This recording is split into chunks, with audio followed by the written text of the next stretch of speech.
By definition, escapism is the tendency to seek out distraction and relief from unpleasant realities, especially by seeking entertainment or engaging in fantasy.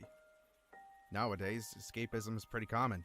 It comes in many forms: watching TV, partaking in social media, gaming, reading books. Just about any type of entertainment counts. On one hand, it's unhealthy. You can't ignore reality or substitute it when you don't feel like dealing with life's problems. But on the other hand, it can be a much-needed break to set your head straight. And ironically, I think a game that made me reflect upon my own escapism tendencies is Omori. I think it's the perfect use of a metaphor that we can all apply to ourselves, and evaluate just how much we rely on escapism. For those who don't know, Omori is an RPGmaker game released in December of 2020 by developer Omocat. It features themes and concepts such as anxiety, depression, as well as throwing psychological horror elements into the mix. I personally think the game is best experienced just by going in blind, so I'll leave my one and only spoiler warning here. In Omori, you control a boy named Sunny. He's a complete shut-in, much like a lot of us, given certain recent events. An increasingly challenging time. His family is moving soon, and he's been left home for a couple days while things are getting set up. The game has you alternate between the real world and his dream world, each with a different tone, but both having pretty dark inner layer. To try to stay somewhat chronological, we'll start with the dream world. You exist in a dimension known as white space, a very lonely and somewhat unnerving zone with floating hands and a bleak color palette. This game really places an emphasis that Sunny has been in that small room for as long as he can remember, implying that his dream side of things is just a place you frequent. You enter a singular white door and appear in a much brighter place, full of color and strange things like a giant cat and some scattered toys. You are then introduced to the other cast members: Aubrey, Kel, Hiro, best boy, and Basil. We'll talk more about them later. The crew is looking through Basil's photo album and reliving some childhood memories. They go back to his house, and Mari, Sunny's older sister, stays behind. On the way to Basil's house, the photo album gets damaged. An unfamiliar photograph drops, and Basil freaks out.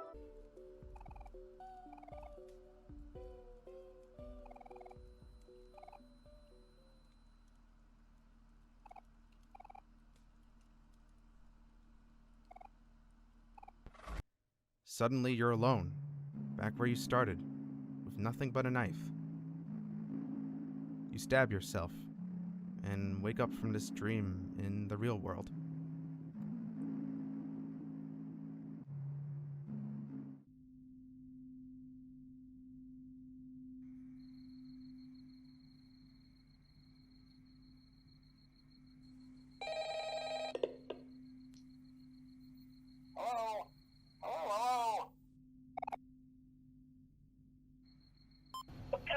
McDonald's has a message. What do I say? I want a burger tomorrow? What the? Waking up in bed, Sunny goes downstairs for a snack.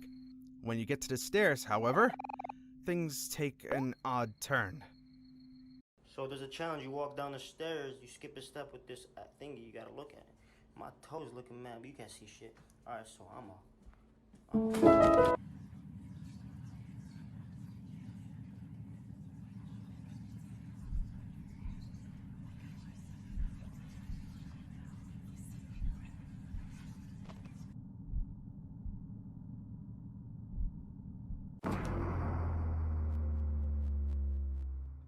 You have this sort of nightmare hallucination that you have to overcome.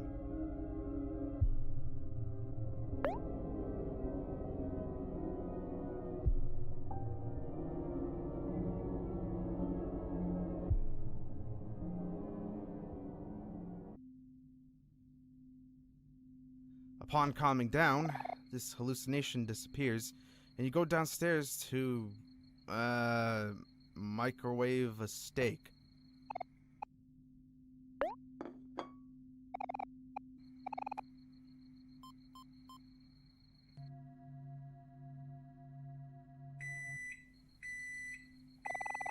Turned out great.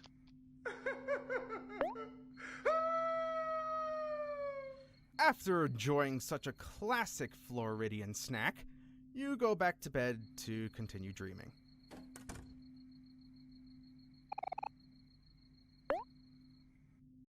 So this opening sequence reveals a lot, though much of it I won't get into for now. What stands out is that this dream is a place Sonny seems to be consciously aware of in the waking world, and only leaves his bed due to physical needs, such as hunger. That dream he frequents is his escape, quote-unquote, and though at this point we don't know what he's trying to escape, it's clear that his perception of the real world is very unpleasant. But what really stands out is that hallucination on the stairs. This is our first insight into some of the mental barriers Sonny has. Nothing was physically blocking him, yet in order to meet physical needs, he had to confront some sort of trauma. We could guess that he played Silent Hill 4 and anything resembling a staircase creates a fight or flight response, but what's important is that he only got past this obstacle because he had to in the moment. This is a great example of that word I mentioned earlier, escapism. His dream world is the escape, but if you have any experience with escapism, you know that you will inevitably have to face reality. The problems you have don't go away, and much like the IRS, you can't hide from them forever.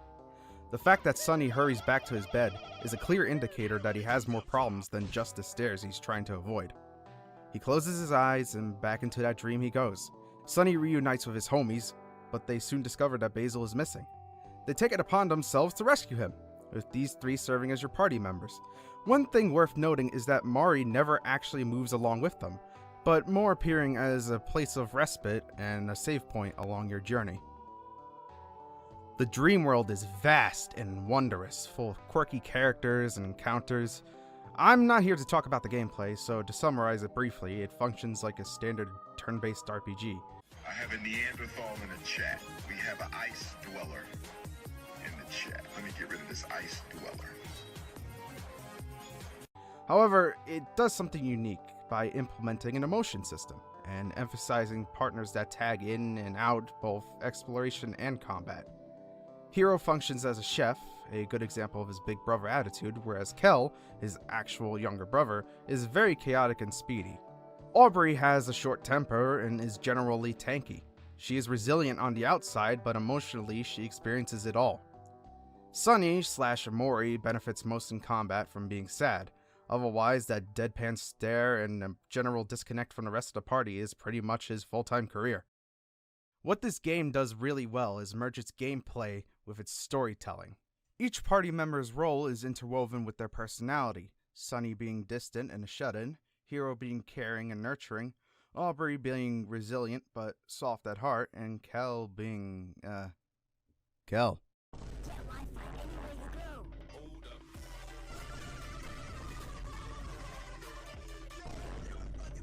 I'm getting a bit ahead of myself, but these characters and this world are all in Sonny's head, so it's safe to assume it's based on memories as well as imagination. The fact that he frequents the dream world so much leads the player to believe that the outside world is not the same as his imaginative one, and we can also wonder if that applies to his friends as well. Anyway, back on track. The gang goes on these wacky adventures while searching various parts of the dream world for their friend. It's all pretty upbeat, with little breadcrumbs that give us insight to his friends and his fears. Over time, while you're getting lost in these adventures, the gang seems to forget about Basil and their goal to rescue him. The adventures you have are a distraction from that main goal, much like the dream is a distraction from Sonny's life. I have to give credit to the developer. While my summary is probably making it feel very on the nose, the way these concepts are fed to you feels very natural and clever. As a player, you could get lost in this dreamlike world, forgetting that Sonny is even dreaming in the first place. These themes feel so naturally incorporated, but from an analytical point, it's easy to tell that none of this is accidental. The game intends for the player to feel this way. When Sonny wakes up in the real world next, he's met with a choice. There's a knock on the door, and you choose whether to open or not. Much like the white space from the beginning of the game, the door can lead to a lot, but only if you're willing to open it. If you choose to keep that door shut for the whole while, you can go back to that dream with more side content and RPG elements, continuing to escape reality and escape the full context of the game. You could dive deeper into escapism, ignoring the outside world and how scary it may be. Or you could take the red pill, lol, open that door, and confront reality.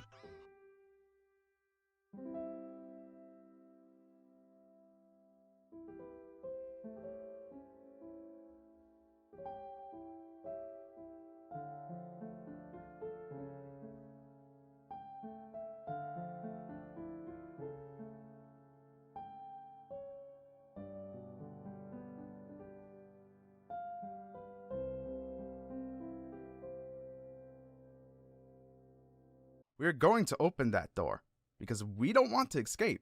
We want to know what's really going on, even if it's a scary and uncomfortable reality. When you open that door, much to the surprise of the player, there's no scary monsters. It's your friend Kel. It's a bright day, and the real world seems super inviting and colorful, especially compared to the night before. Taking a good look at Kel, he looks different to his dream world counterpart. He's much taller and a bit more mature. This is because those dream versions are based on childhood memories, revealing just how long Sunny had been shutting himself in. The way that he imagines his friends is still how they were as kids. Kel heard that you're moving soon, and wants to reconnect with you. He takes you outside, and you get to see various things around town that you may recognize as parallels to the dream world. For example, Space Boy is a character you meet and fight in the dream world, but in the real world, he's plastered on a poster in an arcade machine. A quick side note, the one big gameplay criticism I did not mention earlier, when you originally wake up being hungry, there's an opportunity to open the front door. If you do, you are met with a jump scare and nothing else.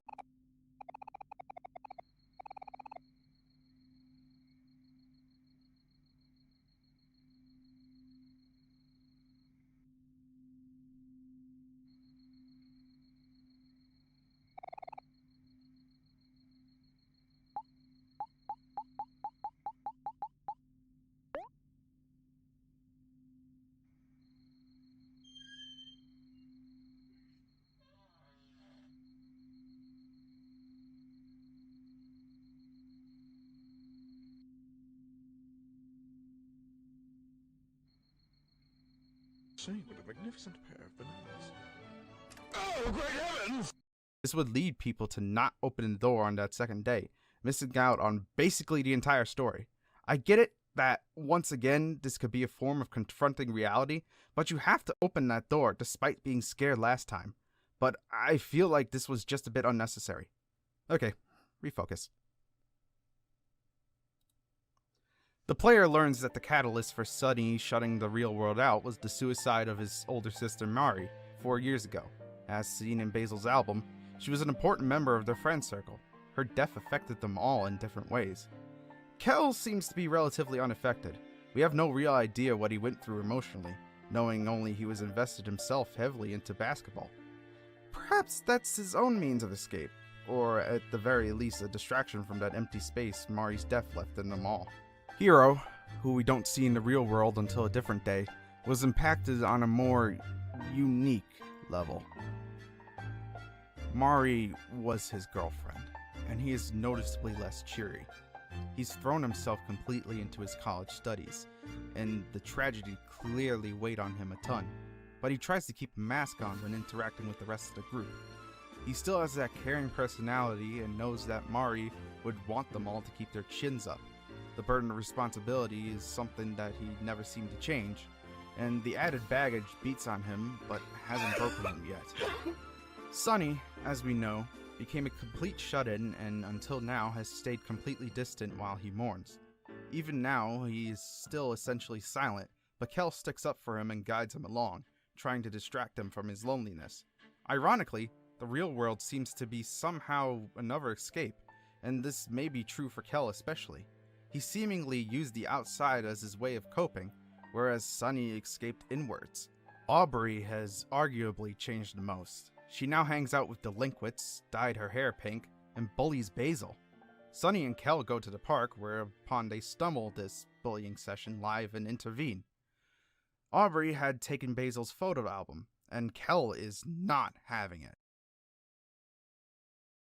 By the way they speak to each other, it's clear that Kel and Aubrey's bickering as kids has evolved into something a bit more tense. And working with Kel, you have to fight Aubrey and her squad for that album back. Kel attacks with a ball and Aubrey with a spiked bat, though it's unclear if she actually is capable of inflicting serious injury with it. The reason I specify that is because the fight ends when Aubrey sees Sunny has a knife, and even Kel is shocked. It's as if Sunny carrying such a weapon escalated the situation to dangerous levels, even though a spiked bat is very much lethal. The knife is a steak knife from your gourmet snack earlier. Aubrey and her gang are scared off, leaving the album. Kel takes your knife and scolds you, though he's seemingly understanding of Sunny's strange and cold behavior.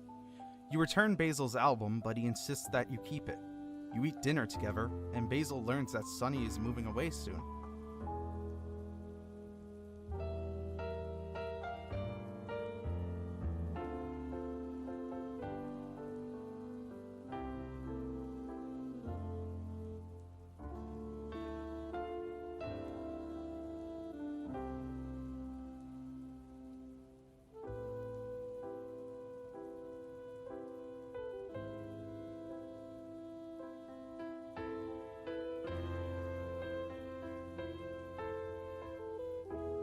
He becomes terrified, and you learn that Basil is seemingly having those same hallucinations that Sunny has. You both have extreme levels of trauma and are affected in similar ways.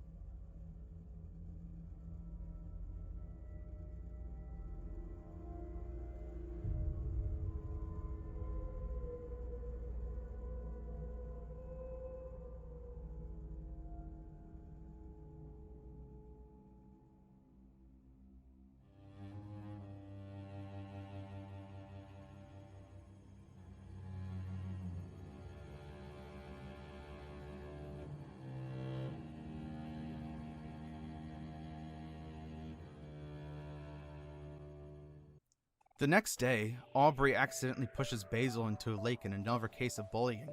Sunny tries to rescue him, confronting yet another fear hinted at in the dream world. Sunny is afraid of swimming, or more specifically, being in water. Despite this, you jump in to save your friend and confront that fear. A neat thing to note is that for each fear you conquer in the real world, a new action in the dream world is unlocked. The stair hallucination was a fear of heights. After battling it, you get to climb the snake eater ladder to search high above for Basil. And now, in this instance of conquering the fear of water, unlocks the ability to swim. In Sunny's attempt to rescue Basil from drowning, he too is in peril, until the both of them are saved by none other than Best Boy Hero! Stop it! Get some help. Who had returned from college.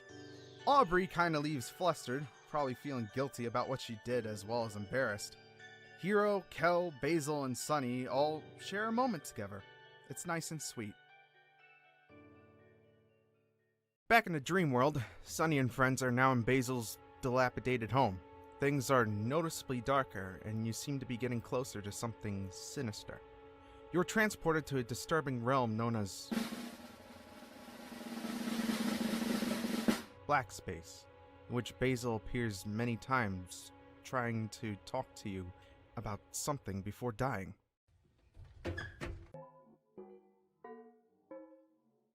Oh my god, stop, bro, I'm stuck. Can you help me?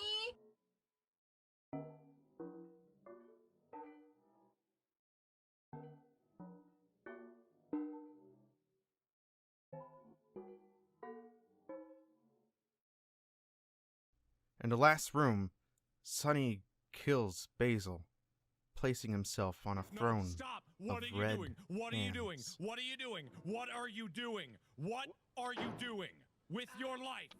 Me? What am I doing with my life? I could be doing anything, but no! Oh my God! No! No! No! No! Still.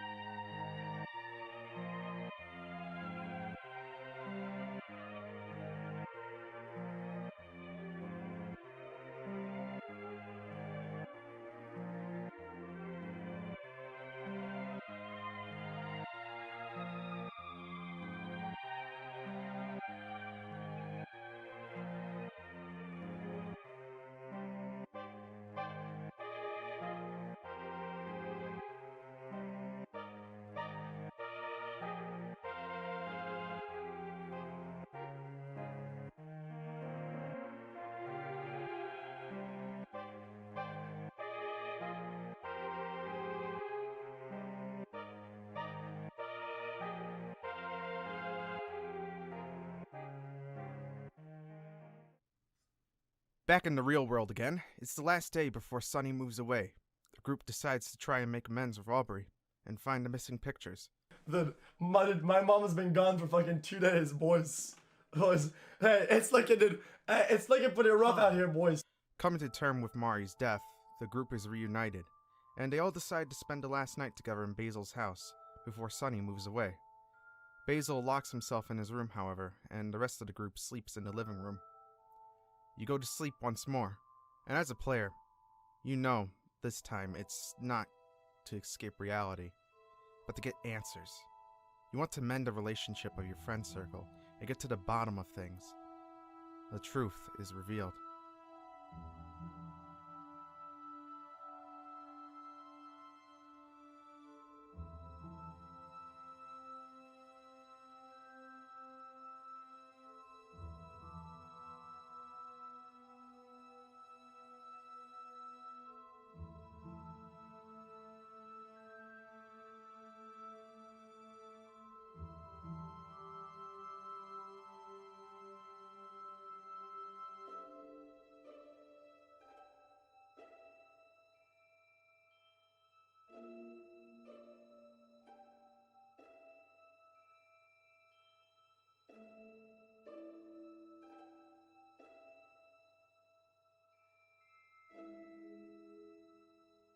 Mari never committed suicide. In an argument about the pressures of the band recital, while atop the stairs, Sunny accidentally pushes her down the staircase, killing her. This explains a lot of the guilt and trauma Sunny was forced to confront, such as the fear of going down the stairs and shame in his actions leading to isolation. Basil, in denial that Sunny killed her, helped frame her death as a suicide by hanging her from a tree in the backyard. When they looked back, they saw an open eye staring, shaping their hallucinations.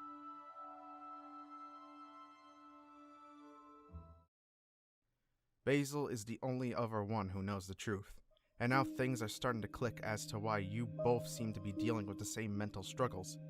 However, where Sunny has created this world in his head to escape, Basil has been actively consumed by guilt and self-hatred. Confronting that truth, Sunny awakes in the middle of the night. You go to Basil's room to find him mentally unstable, and you both attack each other until you pass out.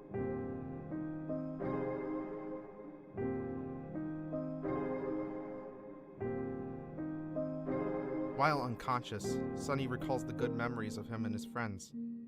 You must defeat Omori, that escapist dream version of yourself sat upon a throne of red hands. During the battle, you get a game over screen. Omori is resilient and is passive activated. He refuses to die. Much like in the gameplay, getting rid of Omori, getting rid of that escapism, is extremely difficult. However, in that game over screen, you are given the option to continue. If you don't, Sunny is defeated and disappears as Omori takes his place.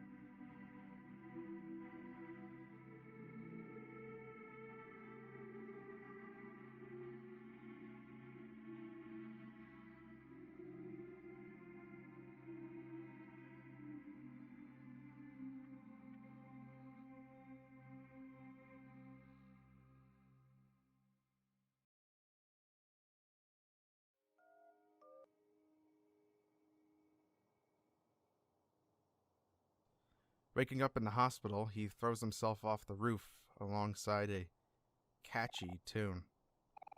The end credits roll while he falls.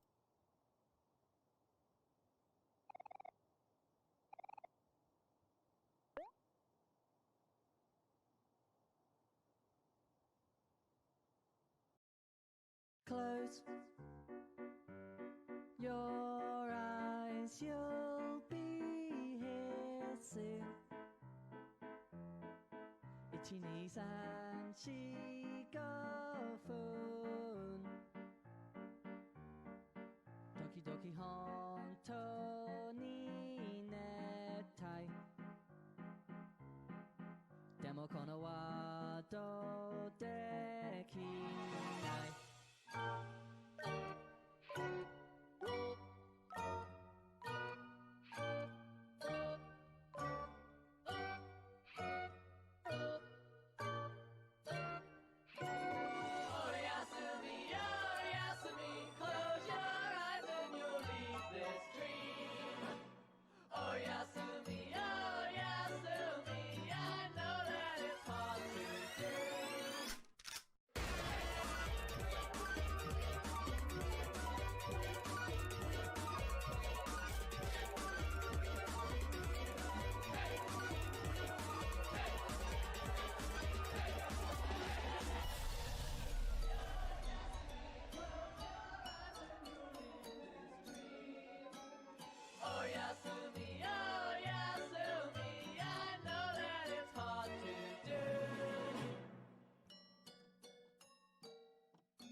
But the game has taught you better than that by now.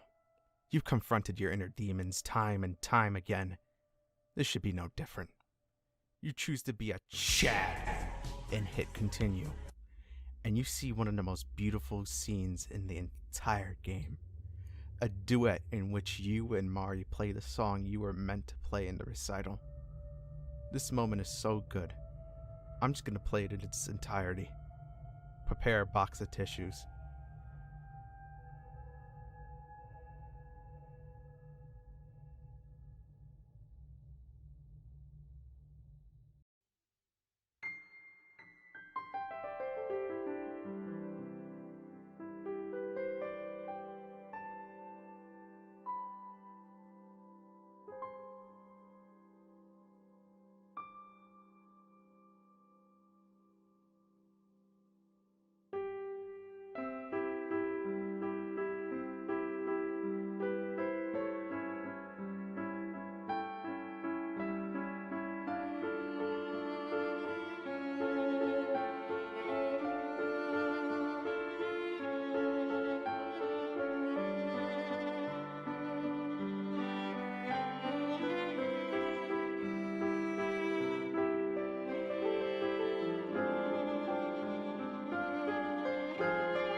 Omori hugs Sunny and disappears.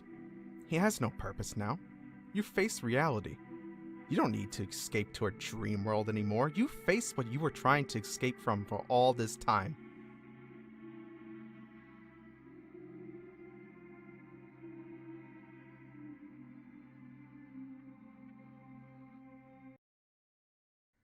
You awaken once more, in a hospital bed.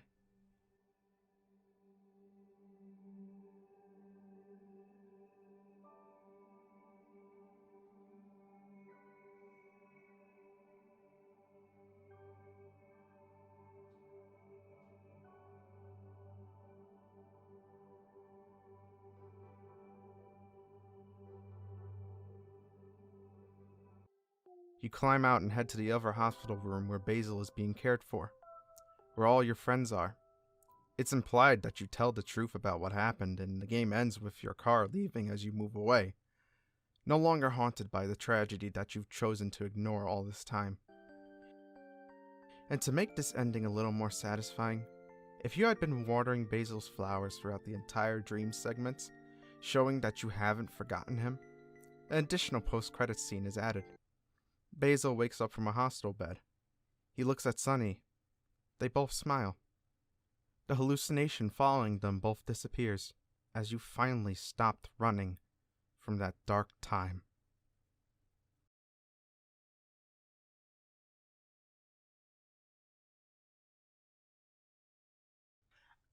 Oh, my heart! My soul! Oh! And that's the game! The ending is a little open with that post-credits scene, but it's safe to assume that Sunny and all of his friends are now in a stage of acceptance, which in turn leads to healing. Rather than individually dealing with those pains, they are united and supporting each other. It's by no means the happiest ending, but I think it's a much better ending than never confronting the truth and everybody suffering. Escapism is just a coping mechanism we all utilize to various degrees. While it's very easy to write off the entire experience as escapism bad, I find there's a bit more nuance to it. It bought everybody time, a distraction until they were all ready to face that truth. Healing takes time and grief comes in stages. While running from the truth was ultimately bad, you have to realize that taking the time to hide, you can clear your head. Remember why you keep moving forward. Each character had a form of escapism they indulged, but when the time came to save a friend, they faced reality together. It's not the most r/deep revelation, but it's a lesson that everybody has or will have to experience.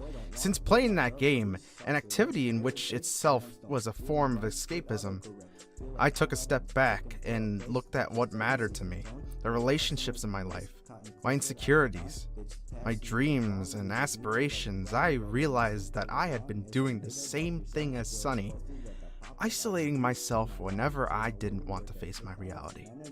But I also realized that's okay. We all deserve that time for healing, and you shouldn't feel guilty for it. Just remember, you aren't alone. And if you can open up to other people, you may not need to escape as much. Omori is a game I constantly see written off as another Earthbound-inspired indie RPG about depression, and it's a bit sad to see it labeled that way. You could tell it's a deeply personal story, and the gameplay is actually pretty fun. I spent 3 real-life hours in the casino. I have a gambling addiction. I actually can't name many Earthbound-inspired indie RPGs about depression, and honestly saying it's about depression is an ignorant blanket statement that skips over a lot of the core themes. People like to call things cringe when they think that the thing is taking itself too seriously. This humor and ironic culture is a form of escapism as well. Rather than take the time to self-reflect and take your feelings seriously, it's easier to just cope with humor and pretend people aren't complex at all. Is it silly to take a life lesson from a video game? Sure, but to me it's a lesson we all get taught at some point regardless. And I don't think the developers set out to teach us a life lesson. More so, just to tell a deeply personal experience manifested into a fun game.